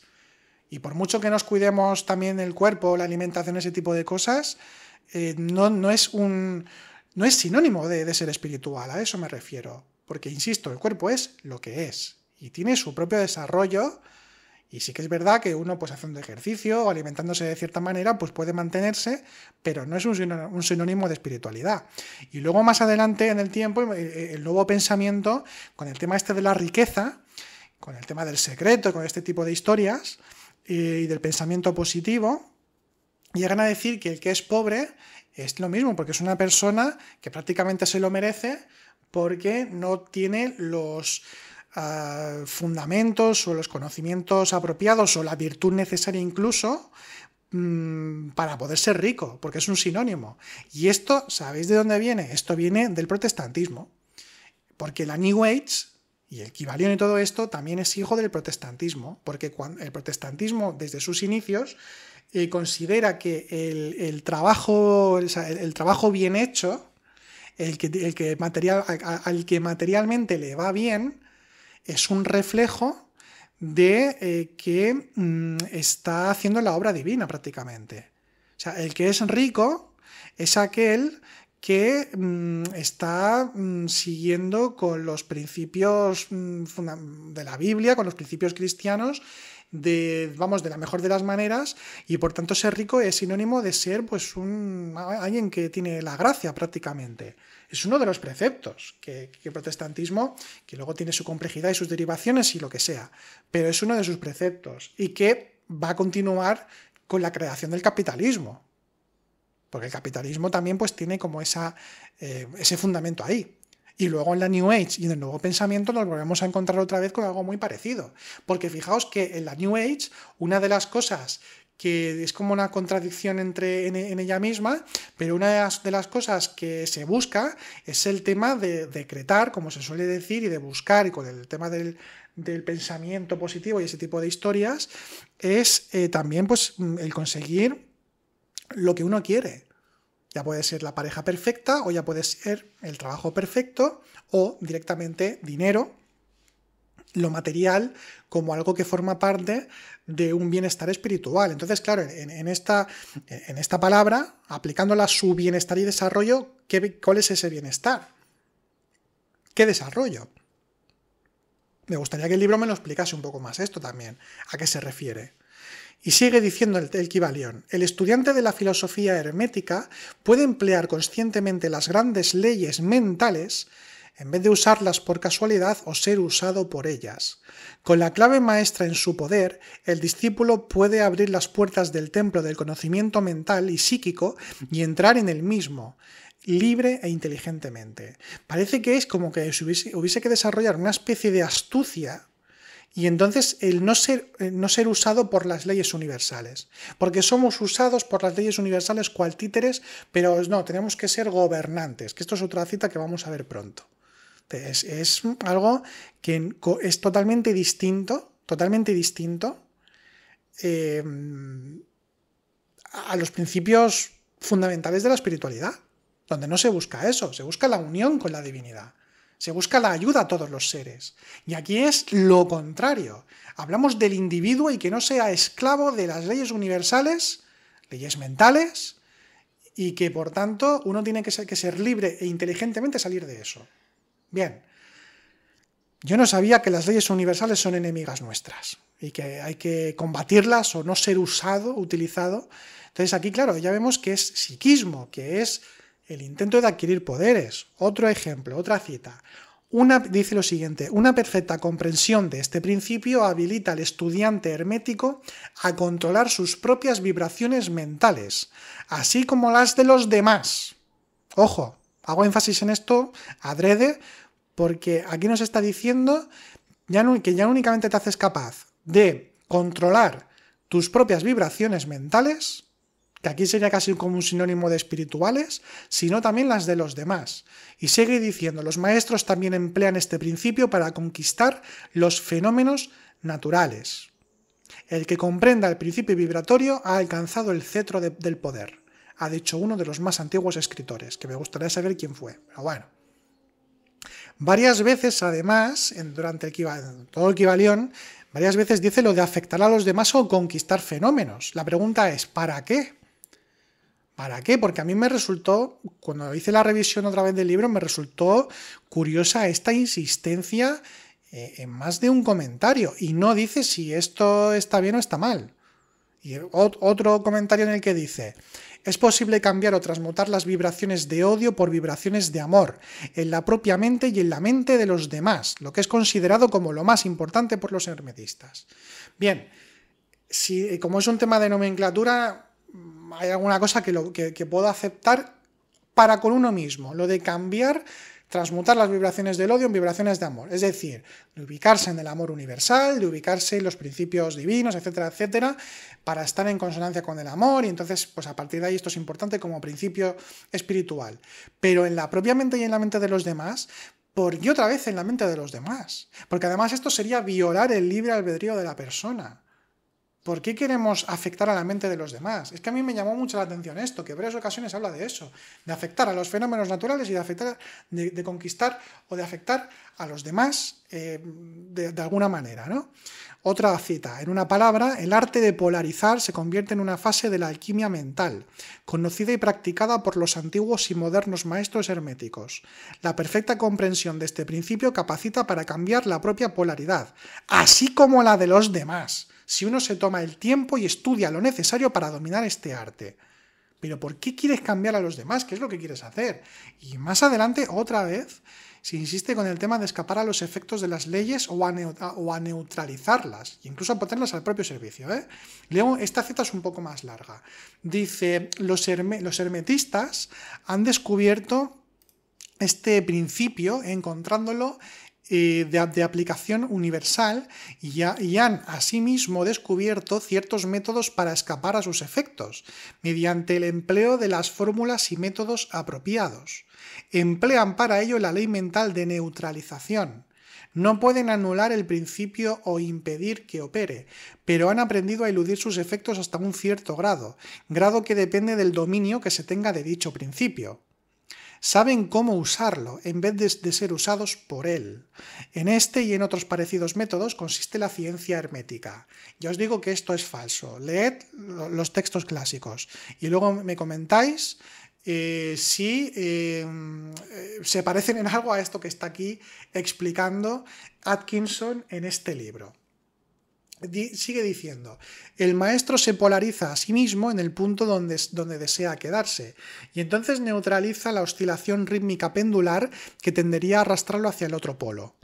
Todos los que han adquirido cierto grado de dominio sobre sí mismos ejecutan esto hasta cierto punto, consciente o inconscientemente, pero el maestro lo efectúa conscientemente, y por el solo poder de su voluntad alcanza un grado tal de estabilidad y firmeza mental casi imposible de concebir por esa inmensa muchedumbre que va y viene en un continuado movimiento ondulatorio, impulsada por ese principio de ritmo. Este, así como el de la polaridad, ha sido cuidadosamente estudiado por los hermetistas, y los métodos de contrabalancearlos, neutralizarlos y emplearlos forman una de las partes más importantes de la alquimia mental hermética. Vuelvo a decir, me parece un uso materialista y utilitario de las leyes universales. O sea, son los dioses con los que se dialoga, o con los principios arquetípicos. Entonces el iniciado se asemeja a esos principios, escucha esos principios y los ejerce. Los ejerce, sí, pero como intermediación. Como intermediación. Es que hay un tema aquí que es el tono, ¿no? El tono en el que las palabras utilizadas a la hora de hablar de esto. Porque podemos decir que sí, que hay ciertas leyes universales en las que nosotros podemos trascender hasta cierto punto.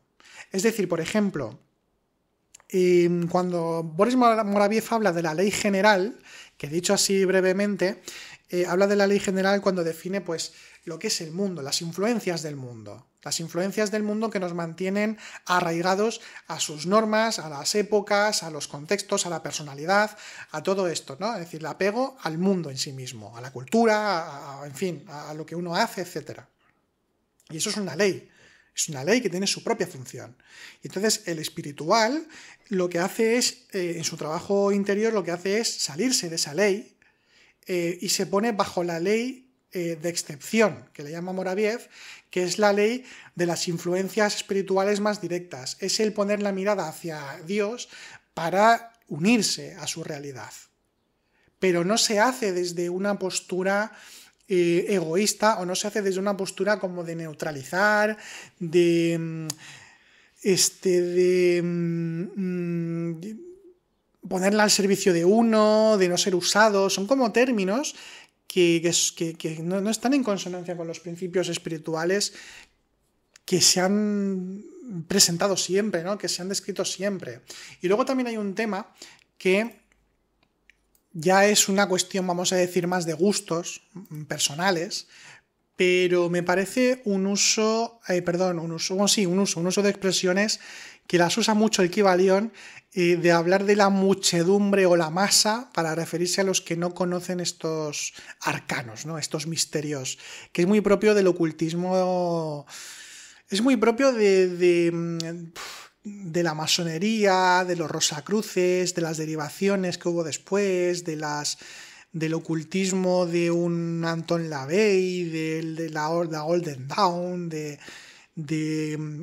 Aleister Crowley, de todos estos personajes de esos tiempos que eran elitistas, y el resto son como el vulgo prácticamente, y aquí es la muchedumbre o la masa. Entonces, ¿dónde está aquí el amor o la compasión por las personas que no tienen anhelo espiritual? O sea, es que muchedumbre es como, en fin, es que es como peyorativo, es un uso peyorativo o sea, para referirse a la gente a hablar en estos términos, no lo veo nada ético. Vamos a otro comentario, ¿no? Otro comentario que consiste en este caso en que uno se convierte en causa en lugar de efecto. La pregunta es, ¿por qué y para qué te quieres convertir en causa y no en efecto? ¿Para qué? ¿Para escapar de las leyes universales? ¿Para dominarlas? ¿Para qué? Y dice lo siguiente el Kybalión: los hermetistas conocen los medios y los métodos por los cuales se puede ascender más allá del plano ordinario de causas y efectos, hasta cierto grado, y alcanzando mentalmente el plano superior, se convierten en causas en vez de efectos. Y en otro comentario nos encontramos con... tenía aquí el PDF que lo había apartado un momento. En otro comentario, los maestros, dominando el plano superior, se convierten en dirigentes y no en dirigidos. Y esto insiste en ello varias veces también durante el libro. Y os leo una cita que valga de ejemplo. Pero los maestros, habiendo alcanzado el plano superior, dominan sus modalidades, sus caracteres, sus cualidades y poderes, así como el medio ambiente que los rodea, convirtiéndose de esta manera en dirigentes en vez de ser los dirigidos.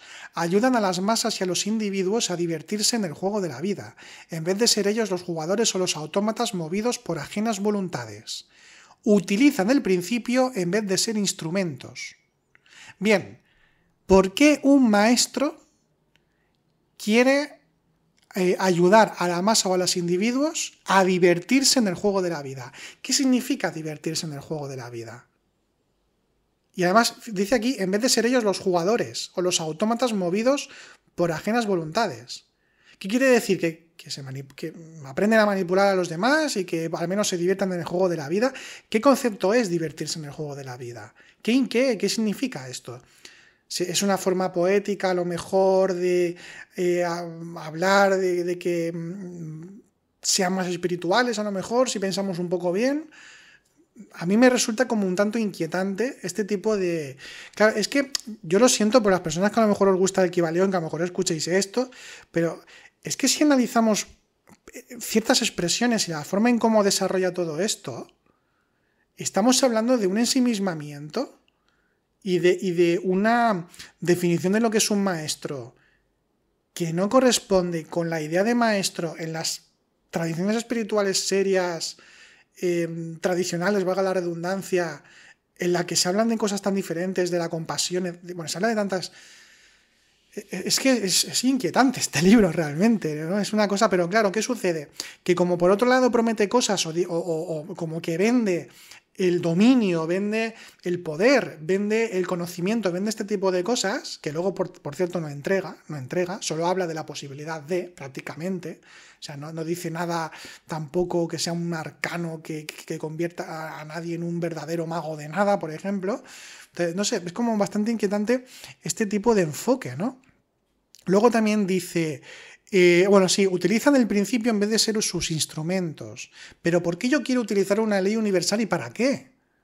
¿Para qué? ¿Y de qué no quiero ese instrumento? Es que no sé bien de qué, realmente, lo digo de verdad, no sé bien de qué habla aquí, no sé a qué se refiere tampoco. Porque no tengo referencias en el libro para decir, sí, es que se refiere a esto y a lo otro, o puedo tirar de conocimientos anteriores de la tradición, decir, no, es que se refiere a esto, que realmente... Pero es que aquí en este caso no existe eso.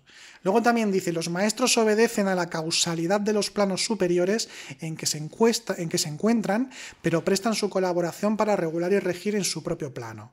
En lo dicho está condensado un valiosísimo conocimiento hermético, que el que sea capaz de leer entre líneas lo descubra. Es nuestro deseo. Vale, el que sea capaz de leer entre líneas lo descubra es nuestro deseo. Vale, bien. ¿Por qué ser tan críptico? Es que este tipo de cosas también son elitistas. Porque claro, si yo interpreto lo que a mí me parece, pero me creo de verdad que estoy leyendo entre líneas y que sé lo que dice, que lo que está diciendo realmente, yo formo parte de una élite, ¿no? Formo parte... Que esto sucede mucho en ciertos contextos de este tipo, de ocultismos y de este tipo de historias y de movimientos que hay y que había en aquel momento muchísimos, que con razón Guénon se marchó de todos, y nos encontramos con un elitismo que ya no solo desprecia a los demás, que no tengan ese conocimiento, sino que ensalzan a personas que, por ejemplo, en este caso, no pueden leer entre líneas nada realmente porque quizá no hay nada que leer entre líneas. Porque yo puedo entender, por ejemplo, en un contexto más hermético tradicional, que se pueda estar refiriendo a que un maestro, cuando digamos que despierta y que por tanto de forma consciente participa de la jerarquía ontológica, de la jerarquía cósmica, que entonces esté contribuyendo para que la armonía cósmica perdure y que forme parte de eso. Pero claro, cuando ya dice que si no son instrumentos, que es tal, y cuando dice todo esto, ahí es donde genera un fuerte choque con que si tú no participas de las leyes universales es como que tú eres un títere de ellas. Y la divinidad es tan dadivosa que no hay ningún títere. Es el ser humano, con su ego, el que se hace títere o crea títeres en los demás, o hace de los demás títeres, mejor dicho. Y esto no va de eso, Independientemente de que luego hablemos de magias negras y de que haya otro tipo de malas voluntades que intenten crear esto, pero claro, que ya hablaríamos de otro plano, pero aquí está hablando de lo superior, no de lo inferior. También dice, bueno, de hecho, utilizar el principio en lugar de ser instrumento. Y es que la tradición y la experiencia espiritual nos lo dicen, en tanto humanos sí que somos instrumentos o vehículos del uno, pero no en el sentido de esclavos, Respecto a la magia también comenta algo el Kybalión diciendo que si el universo es de naturaleza mental, entonces la transmutación mental debe ser el arte de cambiar o transformar las condiciones del universo, trátese de la materia, de la energía o de la mente. Así que esa transmutación no es otra cosa que la magia, de la que tanto han hablado los escritores antiguos en sus obras místicas, pero acerca de la cual daban tan pocas instrucciones prácticas. Si todo es mental, entonces la posesión del medio que permita transmutar las condiciones mentales debe hacer del maestro el dirigente y controlador de las condiciones materiales, así como de las operaciones llamadas mentales. Y no es verdad, porque la magia no solo es eso. O sea, la magia es ponerse en consonancia con las presencias divinas. Es que no es fenomenología, y aquí te lo venden como fenomenología. Y luego hay otra historia también aquí que no define bien. ¿Qué es la mente? Porque claro, si yo parto de lo tradicional entiendo que es el nous, pero ¿se está refiriendo realmente a eso? Porque en el nuevo pensamiento, en el movimiento nuevo pensamiento y luego en la nueva era, Y como no se explican las cosas un poquito más en profundidad, se entiende que la mente es el pensamiento en el caso humano y que con el pensamiento puede crear su propia realidad y que ahí está haciendo magia y que encuentra su bienestar, etcétera, etcétera. Pero ¿a qué se refiere cuando todo es mente? No lo describe realmente, no lo describe de una forma concreta. Y además, tal como por lo que indica, no es realmente el nous lo que está describiendo, es que está describiendo psiquismo. Bueno, seguimos. ¿Qué más tenemos? La mente hemos definido, y luego también insiste en el tema de los poderes, cosa que no es de maestros, porque el desarrollo de SIDES es algo que puede ser circunstancial, me refiero a telepatía o a diferentes clarividencia, clareaudiencia, diferentes capacidades que no las busca ningún iniciado, sino que esto en todo caso se puede desarrollar, pero es algo totalmente secundario y que incluso es peligroso, ¿no? Puede ser peligroso, pero que es algo secundario que no se tiene en cuenta. Pero dice lo siguiente, dice el Kybalion sobre esto. Es muy cierto que nadie, excepto los alquimistas mentales más avanzados, ha alcanzado el grado de poder necesario para dominar las condiciones físicas más densas, tales como los elementos de la naturaleza, la producción y cesación de las tempestades, la producción y cesación de terremotos u otros fenómenos físicos de cualquier clase, pero que tales hombres existieron y que existen es una cosa que no duda ningún ocultista, sea de la escuela que sea. Y más adelante dice que no hace muestra de ello, pero durante buena parte del libro hace referencia a este tema, cuando no es lo que se busca en la espiritualidad ni tiene importancia. De hecho, lo dice en el Kybalion, leo otra vez. Dice, estos maestros no hacen exhibición pública de sus poderes, sino que por el contrario permanecen solitarios para poder así actuar y trabajar mejor en el sendero de la realización. ¿Para qué habla entonces de todo esto? Porque si tú hablas de todo esto cuando no es necesario, o sea, cuando no es algo que es mejor trabajar en el sendero de la realización aislados y que no... En fin, hay otra vez con el tema de transformar además las condiciones y los estados mentales, y en este caso en otros. Vuelvo a decir, el que practica la transmutación mental trabaja en ese plano, transformando condiciones y estados mentales en otros, de acuerdo con fórmulas más o menos eficaces. Pero vuelvo a preguntarme, ¿por qué yo puedo querer transformar las condiciones y estados mentales en otros? Las de los demás. Incluso si lo hacemos por el bien de otro, no tenemos la conciencia necesaria de las cosas como para saber cuál es el bien que necesita otro, cuando ni siquiera sabemos lo que nosotros necesitamos. Voy a leer otra cita que va en esa línea, y dice, no solamente los estados mentales de uno mismo pueden ser transmutados según los métodos herméticos, sino que también puede hacerse esto con la mentalidad de los demás.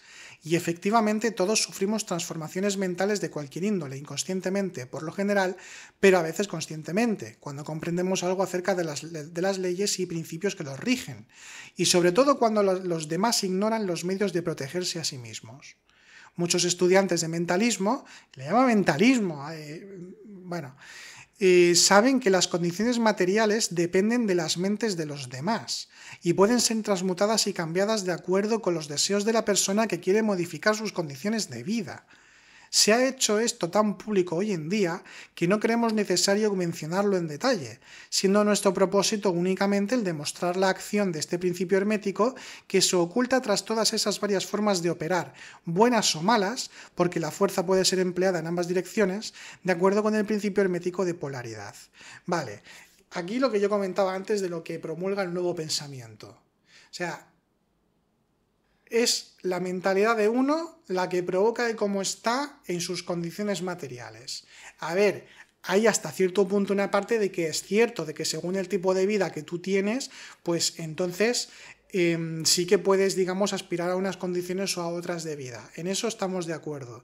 Pero que puedan ser transformadas únicamente por tu pensamiento, en todo caso es por tus capacidades y luego por el contexto y lugar y época en la que uno nace. Y que hay muchos factores que no dependen de uno mismo, también esto hay que tenerlo claro, porque además aprovecho para decir que esto también, aunque hoy en día es muy tipo coaching y autoayuda, pero que viene de todas estas corrientes que vienen del siglo XIX o finales del XVIII, es esto de persigue tus sueños, ¿no? El Mr. Wonderful, ¿no? Persigue tus sueños, tú puedes hacer lo que quieras, puedes llegar a donde tú quieras, solamente tienes que emplearlo, y no es así, porque, a ver, yo por ejemplo, no soy muy alto que digamos, yo no puedo aspirar a ser jugador de baloncesto por mucho que me esfuerce. A lo mejor puedo hacer de base, pero para esto además tendría que emplear muchos años y tener capacidad para poder jugar a básquet. Y claro, no es únicamente compensar lo que me va a venir, sino que es con esfuerzo, y hay muchas veces, aún con esfuerzo, hay muchas cosas que no se pueden conseguir, por muchas razones que son ajenas a nosotros. Por tanto, no puedes transmutar tus condiciones materiales únicamente por ti mismo, porque no siempre depende de ti. Hay condicionantes que son ajenos a las personas. Son ajenos a las personas. Y esto, vamos, es algo que es así, porque entonces si no, hacemos culpables a las personas o responsables, ya no solo con las enfermedades, sino de sus condiciones materiales, las hacemos culpables únicamente por su mentalidad, por su personalidad, por tanto, porque se podría deducir de esto. Entonces esto nos llevaría a las castas hindúes, al pensamiento hindú, en el que los descastados directamente lo son porque se lo merecen, porque en existencias anteriores lo hicieron muy mal, o fueron de la peor calaña, por tanto se lo merecen. Y claro, ¿qué sucede con este tipo de pensamientos? Bien, luego vemos entonces una contradicción, ¿no? El todo es espíritu, dice aquí, que no puede definirse, pero el libro entero habla todo el tiempo de los atributos de la mente, de lo que es el espíritu, de lo que es el todo, de operar con las leyes. Yo, sí, honestamente, de verdad, a lo mejor puede venir alguien y me lo puede explicar y entonces me ilumina la historia. Pero yo leyendo el Kybalión, sinceramente, me parece un galimatías. Un galimatías que tú vas desgranando todo lo que estamos, como estoy haciendo ahora, vas desgranando, y esto es a nivel introductorio. Quiero decir que si se hiciese, por ejemplo, yo digo de verdad, si se hiciese, por ejemplo, una tesis o un trabajo de fin de grado, un artículo extenso, desgranando todo esto, al final queda en una contradicción constante en todo lo que está diciendo y una sopa de letras que no significa nada en el fondo. Yo lo siento, pero es que yo lo he visto de esta manera. O sea, no... En fin, otra cita también, seguimos un poco. Porque es que ni el mismo autor del Kybalión tiene muy claro lo que es la metafísica, ¿no? Pero dice, el todo es espíritu, mas ¿qué es el espíritu? Esa pregunta no puede ser contestada, puesto que definirla sería prácticamente definir al todo, el cual no puede explicarse. Vale, hasta ahí, bueno. Aunque luego ha estado definiendo lo que es la mente y tal, y dice que la mente es el espíritu y por tanto es el todo. Pero bueno, dice, el espíritu es simplemente el nombre que los hombres dan a la más elevada concepción de la infinitamente viviente. Significa la esencia real, tan superior a todo cuanto entendemos por mente y vida, como estas últimas a la energía y la materia. El espíritu está más allá de nuestra comprensión, y usamos dicho término en el mismo sentido y queriendo significar lo mismo que cuando hablamos del todo. Para nuestro entendimiento podemos pensar del espíritu como de una infinitamente viviente, teniendo en cuenta al mismo tiempo que no podemos comprenderlo del todo. O hacemos esto o nos vemos obligados a dejar de pensar. Pero luego vuelve a contradecirse con lo de desafiar las leyes. Dice que el sabio a medias que las desafía, que es un tonto vano y presuntuoso, pero en cambio el verdadero sabio emplea la ley contra las leyes. O sea, me gustaría saber a qué se refiere con las leyes inferiores, porque en la tradición hay jerarquías espirituales, pero, en fin,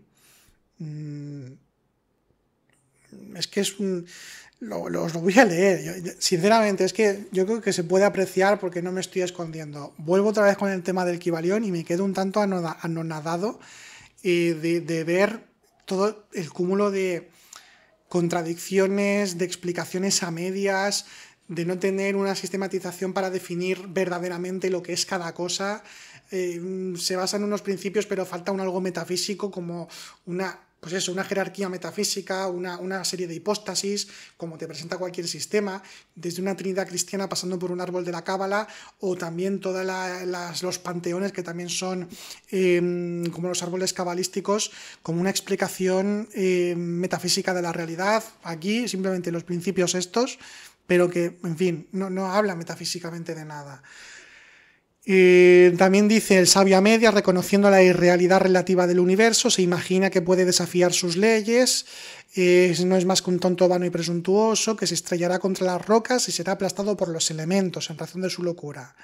El verdadero sabio, conociendo la naturaleza del universo, emplea la ley contra las leyes, las superiores contra las inferiores, y por medio de la alquimia transmuta lo que no es deseable en lo valioso, y de esta manera triunfa.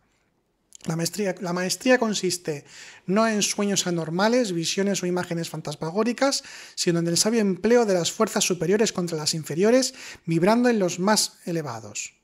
Eso no es un maestro. Eso no es un maestro.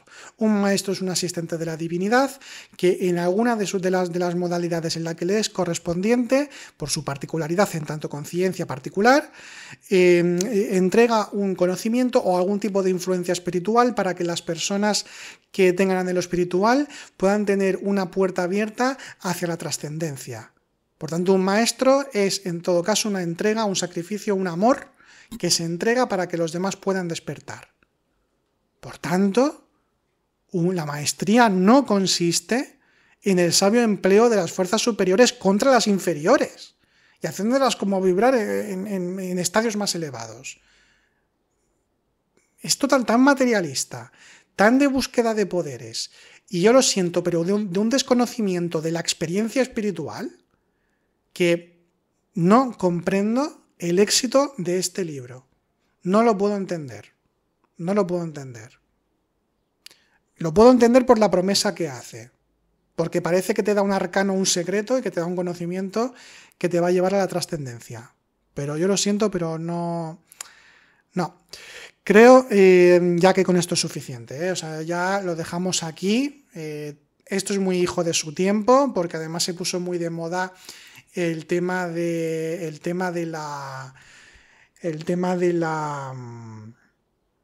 los poderes, del conocimiento secreto, de los arcanos que nos llevan a la trascendencia, del dominio de la naturaleza, esto de los siddhis que decía.